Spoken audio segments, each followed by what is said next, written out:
కవిత ధర్నా చేయాల్సిన అవసరమేంటని ప్రశ్నించారు MP Chamala Kiran Kumar. BC రిజర్వేషన్ల పెంపుపై చేయాల్సిందంతా తాము చేస్తున్నామని, కవిత వేరే అంశంపై ధర్నా చేస్తే బాగుంటుందని ఎద్దేవా చేశారు.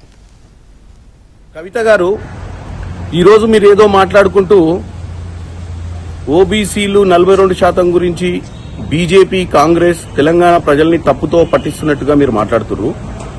ఓబీసీ కమ్యూనిటీ గురించి రామచంద్రరావు గారు బీజేపీ అధ్యక్షులు 42% మీరేదైతే ఆమోదం చేస్తుర్రో బిల్లు, దాంట్లో ముస్లిం మైనార్టీలను పెట్టొద్దు అని చెప్పి ఆయన మాట్లాడు. ఆయన అంటే సరే రాజకీయంగా హిందుత్వ సబ్జెక్ట్ మీద మాట్లాడాలన్న ఆలోచనతోటి వాళ్ళ పార్టీ అజెండా మీద మాట్లాడితే దానికి ముఖ్యమంత్రి రేవంత్ రెడ్డి గారు క్లారిటీగా చెప్పడం జరిగింది. ఓబీసీ కమ్యూనిటీ అనేది కుల ప్రాతినిధ్యంగా తీసుకోరు, వాళ్ళ మతాన్ని తీసుకోరు.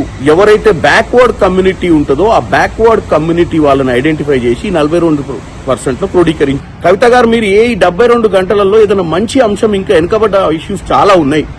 ఆల్రెడీ దీని మీద పనిచేస్తున్నటువంటి కాంగ్రెస్ పార్టీ గత సంవత్సరం నుంచి, అంటే ఫిబ్రవరి 24 నుంచి ఫిబ్రవరి 25 దాకా మేము దీని మీద పనిచేసి దీనికి ఒక లెక్కలు తీసి బయటికి దీని మీద ఒక పోరాటం చేస్తున్న సమయంలో ప్రజలను తప్పుతో పట్టించే ప్రయత్నం కవిత గారు చేస్తున్నారని నేను తెలియజేస్తున్నాను.